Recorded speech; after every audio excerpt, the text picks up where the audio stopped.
Salam müəllimlər, hər vaxtınız xeyir olsun. Hər birinizi salamlayıram. Ümid edirəm ki, hər biriniz yaxşısınız. Mən Məzər xanım Məmmədova, Bakı şəhəri 54 nömrəli tam orta məktəbin informatika müəllimi. Bu gün sizlərə Azərbaycan Gənc Müəllimlər İnformatika Birliyinin hər həftə bir sınaq sertifikasiya dəstək marafonunun həftə 4 sınağını sizlərə izah edəcəm. Gəlin, vaxt itirmədən keçək suallarımızın müzakirəsinə. Deməli, müəllimlər, birinci sualımız bu formadadır. Elektron cədvəl, yəni elektron cədvələ aid olan sual nümunəsidir. Gəlin nəzər yetirək. Deyir ki, elektron cədvəldə sam cəmləmə funksiyadır bilirik. B2, B4 diapazonu verilib, düsturunun qiyməti 32-yə bərabərdir. Əgər sam B2, C4 düsturunun qiyməti 40-a bərabər olarsa, C2, C3, C4 düsturunun qiymətini müəyyənləşdirmək lazımdır. Ümumiyyətlə, müəllimlər, birinci təsəvvür eləmək lazımdır ki, B2, B4 diapazonu hansı xanalardan ibarətdir? Təbii ki, B2, B4 diapazonu B2-dən, B3-dən və B4-dən ibarətdir. Və bu xanalar diapazonunun cəmi bizə verib ki, 32-dir. Deməli, bu cəmi isə bizə verib ki, 40-dır. Deməli, bu cəm bu diapazonda hansı xanalar birləşdirir? B2-ni, B3-ü, B4-ü özündə birləşdirir. C2-ni, C4-ü, üzr istəyirəm, C3-ü və C4-ü özündə birləşdirir. Və bunlar bir yerdə isə deyir ki, 40-dır. Yəni, bizə verib 40-dır. Əgər bizdə B2-dən B4-dəki cəm 32-dirsə, deməli, bunların bir yerdəki, yəni hamısı bir yerdə cəm 40-ı verir. Əgər bu cəm bizdə 32-dirsə, bizdə C2, C4, C2, C3, C4 aralığı istənilir. Onda biz bunu, bu aralığı bilməsək, x qəbul eləsək və bərabər eləsək 40-a, buradan biz x-ı tapmış olacağıq ki, 8. Bunu əsasən ekranda da görürük ki, birinci sualımızın nəticəsi olacaq D variantı. Yəni dediyim kimi, diapazon üzrə təsəvvür eləmək lazımdır ki, bu diapazon 32-yə bərabərdir və bu diapazon isə deyir 40-a bərabərdir. Onda bu cəmdə C2, C3, C4 düsturunun qiyməti istənilir və nəticədə ümumi təsəvvür eləyib yerinə qoymaqla biz nəticəni tapmış oluruq. Davam edək ikinci sual nümunəsi. Mətn prosesoruna aid olan, yəni Word-a aid olan sual nümunəsidir. Deyir ki, hər səhifədə 20 sətir, hər sətirdə 15 simvol, 12 səhifədən ibarət sənədlə iş zamanı aşağıdakı əməliyyatlar ardıcılıqla icra edilmişdir və xüsusi bir nüans qeyd olunur ki, kursor mətn daxilindədir, yəni mətnin sonunda deyil. Gəlin görək ümumiyyətlə bizim bu mətndə nə qədər bizim simvolumuz var. Simvol sayını tapmaq üçün təbii ki, sətri səhifəyə simvola vurmaqla, yəni 20-ni vuraram 12 səhifə, 20 sətr var, 12 səhifə var və 15 simvol var. Biz bu zaman deməli simvol sayını tapmış olacağıq. Nəticədə 3600 bizim simvolumuz var. İndi gəlin görək nə baş verir. 2 dəfə deletin sıxılması, yəni 2 simvolun silinməsi deməkdir. 2 simvol silindi. Siləndə də təbii ki, çıxma deməkdir. Deyir, 10 fərqli hərf, rəqəm klavişi sıxılmışdır. Deməli, plus 10 dənə simvol əlavə edilib. Hərf, rəqəm, hər hansısa biri. 4 dəfə kursoru idarə edən düymə verilib. Mənlər, kursoru idarə edən düymələr, yəni məsələn, sağa doğru hərəkət edir, sola, aşağı, yuxarı və yaxud digər kursoru idarə edən düymədir. Home'dur, enddir, page up'dır, bir də deməli, page up, bir də page down'dur. Bunlar 4 dəfə kursoru idarə edən düymə olsa da, səsimdən dolayı biraz üzrlü sayın. Bu zaman bizdə, yəni sənəd daxilində sadəcə hərəkət edir. Hər hansısa bir simvol əlavə eləmir. İndi bunu da göstərəcəm tətbiq olaraq sizə. 5 dəfə backspace-i də sıxan zaman, deməli 5 simvol silinmiş olur. 5 simvol silindi. Yəni bu 4-ün heç bir təsiri olmur. Bu zaman 3600-dən çıxacam 2-ni, üstünə gələcəm 10-u, çıxacam 5-i və nəticədə, yəni B variantını almış olacaq. 3603-ü almış olacaq. Baxın, məsələn, əyani olaraq bir nümunə görsədim. Word-dəyi, məsələn, hər hansısa bir söz yazaq. Bircə dəqiqə.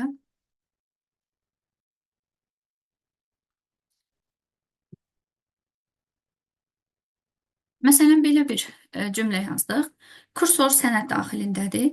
Kursor idarə edən düymələri vursaq, məsələn, sol oxu vururam, sağ oxu vururam. İndi aşağı yuxarı vurmayacağım. Çünki yəni əsas odur ki, görün ki, aşağı yuxarı yəni vursam sənəddə başqa sətr və yaxud abzas yoxdur deyə hərəkət olmayacaq.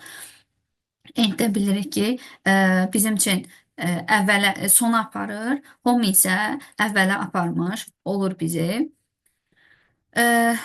Bu baxımdan deməli müəllimlər, baxın home əvvələ, enddə axıra aparır. Yəni hər hansısa bir formada bu zaman simvol əlavə və yaxud əlavə olunmuş və yaxud silinmiş olmur. Nəticədə ona görə cavabımız bu formada alınmış olur. Davam edək üçüncü sual nümunəsi ilə. Davam edək müəllimlər üçüncü sual nümunəsi ilə. Üçüncü sual nümunəmiz Word proqramına aid olan bir sual nümunəsidir. Bu sual nümunəsində deyir ki, 20-ci səhifənin nömrəsi 24 olan 40 səhifəlik sənədin 25-ci səhifəsinin Find and Replace pəncərəsində Go to keçidində page bölməsində -10 yazıb təsdiqləsək, neçə nömrəli səhifəyə keçid ediləcək? Burada birinci biz səhifə nədir, nömrə nədir, o anlayışa baxmalıyıq. Ümumiyyətlə, gəlin bunu sizə Word-də tətbiq edeyim. Tətbiq eləməmişdən əvvəl belə bir nüans görsədim. Deməli, səhifə odur ki, yəni bu A4 vərəqindən söhbət gedir. Bu məsələn hər hansısa bir səhifədir, X səhifədir. Məsələn, birinci səhifədə deyə bilərik buna, bir dənədir səhifəmizdə. Nömrəsi də bu aşağıya yazılandır. Əsas hallarda kitabların nömrələyəndə 3-dən başlayırlar nömrələnməyə, amma yəni nömrələnmə anlayışı bunun aşağısına yazıldığı səhifə nömrəsindən söhbət gedir. Deməli, gəlin birinci nəzər yetirək. Bu tətbiq nə cür işləyir? Səhifə nömrə anlayışı nə cür baş verir? Əgər, məsələn, mən burada bir hal-hazırda ekranda bir dənə A4 vərəqi var. Və bu bir dənə A4 vərəqinə əsasən mən, məsələn, bir 5 dənə A4 vərəqi ekrana gətirsəm, kursoru qoysam 4-ə, mən deməli burada nömrələnməni birdən aparmışam. Yəni bu birinci səhifə, bu ikinci səhifə, birinci səhifə, ikinci səhifə, üçüncü səhifə, dördüncü səhifə və bu da beşinci səhifə. Nömrəsi isə bunun 1-dir, çünki nömrələnmə birdən aparılır. Nömrəsi 2-dir, nömrəsi 3-dür, nömrəsi 4-dür, 4-ün elə nömrəsi 4-dür, 5-in də elə nömrəsi bizim üçün 5 sayılmış olur. Burada nəzər yetirsəz, belə bir yazılış var. Page 4, belə bir şey. Page 4, page 4 of 5. 5 odur ki, müəllimlər. Bax, bunu bir dənə özünüz üçün dəftərinizdə qeyd götürün.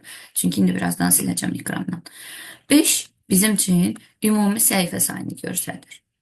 Ümumi səhifə sayı. Yəni, məsələn, ekranda görürsünüz 5 dənə A4 vərəqi var. 4 odur ki, yəni kursor, həqiqətən mən bura qoymuşdum kursoru. Kursor 4-cü səhifədədir. Bu bunu bildirir. Bu 4 isə onu bildirir ki, mənlər.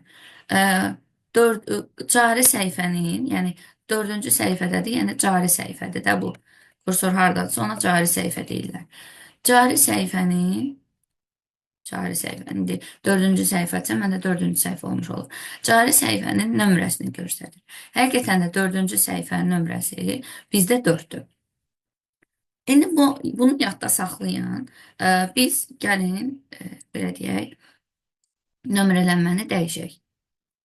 Nömrələnmə dəyişilən zaman, məsələn, nömrələnməni qoyaq, buradan insert-ə gəlirik, format number-a giririk, start, başlanğıcını tam 3 qoyuram.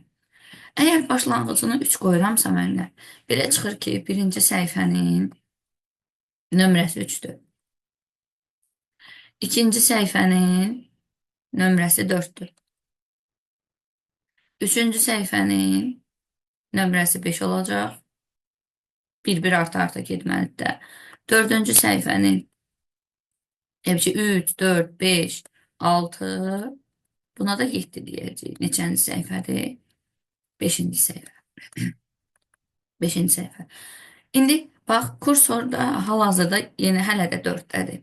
Burada belə bir şey yazılıb. Page 6, page 6, page 4 of 5. 5 bayaq dedim. Ümumi. 4 cari səhifə. 6 isə cari səhifənin nömrəsi. Burada sizə nə cür tap deyə bilər? Və məsələn, bunu verər, deyər ki, get birinci səhifənin nömrəsini tap. Əslində birinci səhifənin nömrəsini bir-bir geri gedib də tapa bilərsiniz. Amma qayda belədir. Məsələn, deyirsiniz ki, dördüncü səhifənin nömrəsi 6-dır. Səhifə ilə nömrə arasındakı məsafə 2-dir.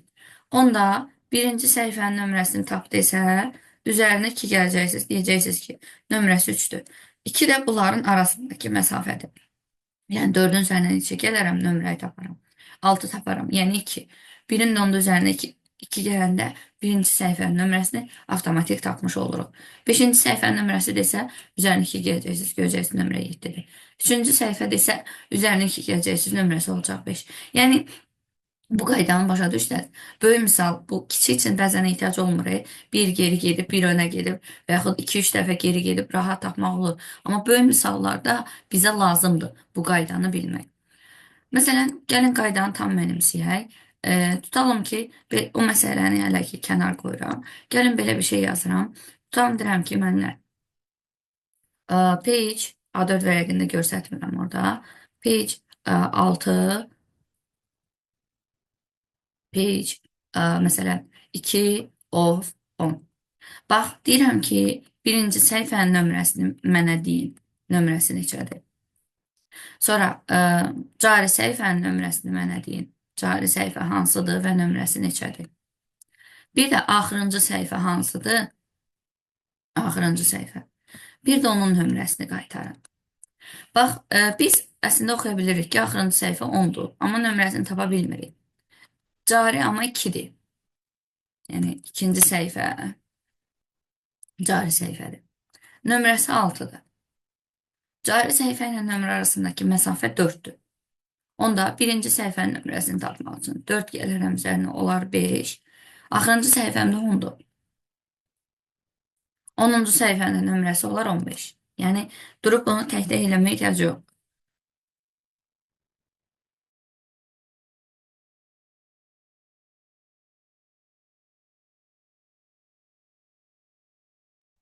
Bu qaydanı tətbiq eləməklə məndə biz rahatlıqla tapa bilərik ki, ikinci səhifənin nömrəsi 6-dır.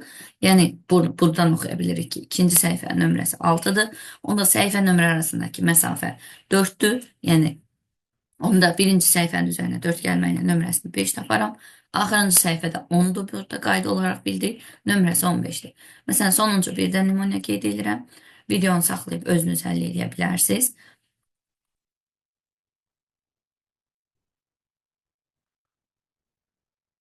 Yox, biraz yaxşı çıxmadı.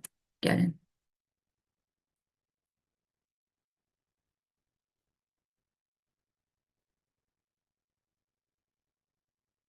Demək, birinci səhifənin nömrəsini istəyirəm sizdən.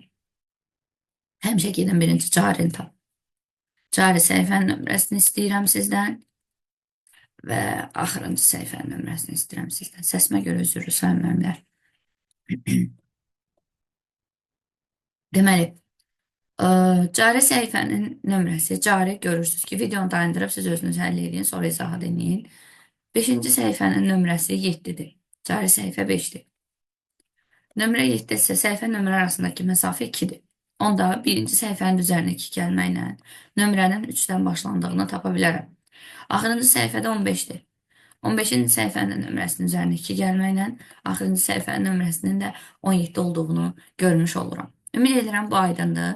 Gəlin keçək indi bu suala. Deyir ki, 20-ci səhifənin nömrəsi 24-dür. Mən bunu özüm üçün qeyd edirəm. 20-ci səhifənin nömrəsi 24-dür. Deməli, səhifə nömrə arasındakı məsafə 4-dür. Bir də mən sizdə burada qotunu izah edeyim. Qotu nə deməkdir? Məsələn, kursor 4-dədir. Homa giririk, gəlirik Replace pəncərəsinin içərisindəki qotuya. Əgər məsələn mən bura konkret bir yazsam, o gedəcək kursor burada yanır da sönür. Kursor baxın birdə yanıb sönəcək. Baxın birdə yandı söndü. Birdəyəmsə plus ə, məsələn 3 yazacağamsa, birin üzərinə 3 gələndə 4 olacaq. Amma konkret 3 yazanda mənim o konkret 3-ə gəlir.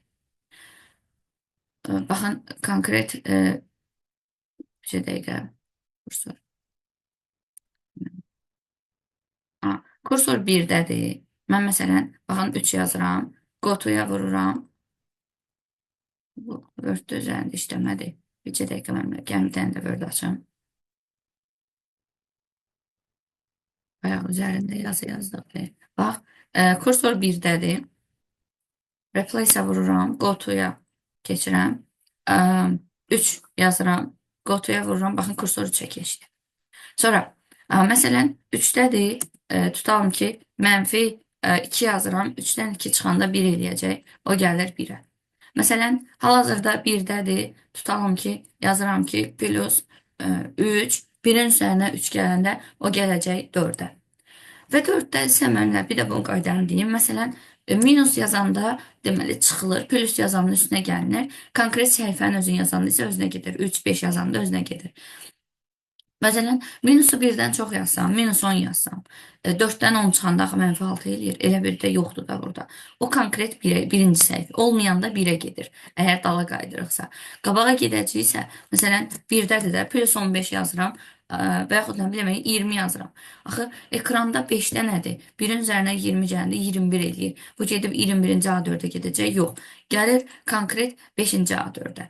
Yəni, əgər önə gedəndə limiti aşıramsa sonuncuya, arxaya gedəcəmsə, yəni birinciyə gəlmək istəyirəmsə, limit 1-dən o tərəfəni mənfiyə doğru limiti aşıramsa, o da birinciyə gəlmiş olacaq. Bu da belə. Davam edək müəllimlər, həmin sual nümunəmizdən. 40 səhifəlik sənəddir müəllimlər. Ümumi 10, məsələn 5 göstərirdim bayaq, indi 40-dır. 25-ci səhifədə qotu açıblar. Qotu pəncərəsində də minus 10 yazıblar. 25-ci səhifədə minus 10 eləyəndə bu gəlir çıxır 15-ci səhifəyə.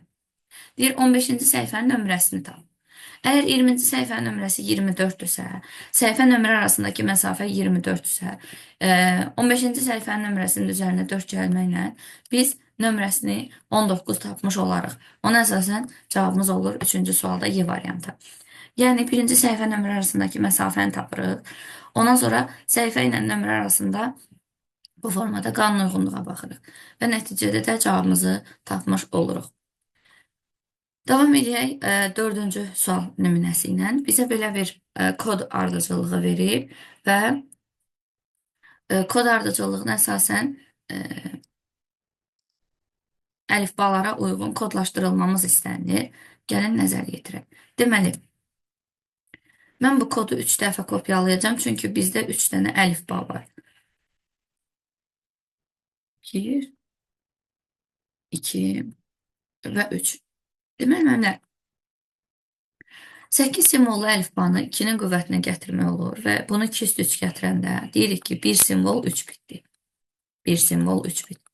Onda biz bunu 3-3 ayırsaq, neçə simvol olduğunu görmüş olarıq. 1, 2, 3, 4, 5, 6, 7, 8. Demək, burada 8 dənə simvol var. 8 simvollu əlifbada 1 simvol 3 bitdir. 3-3 ayıranda 8 simvol var. Ona görə 1-ə gedəcək A. 12 simvollu əlifbi 2-nin qüvvətinə gəlmir. 12 yerləşir mənimlər 2 üstü 3-lə 2 üstü 4 arasında. Onda deyirik ki, 1 simvol 4 bitdir.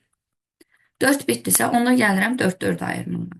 1, 2, 3, 4, yenə 4 ayırdım. Yəni 1, 2, 3, 4, 5, 6. 6 dənə simvol tapdım mənimlər 4-4 ayırmaqla. Onda 2-yə gedəcəkdir. 64 simvol əlifba 2-nin qüvvətinə gəlir. Deyirik ki, 1 simvol 6 bitdi. Onda 6-6 ayıracaq. Gəlin ayıraq.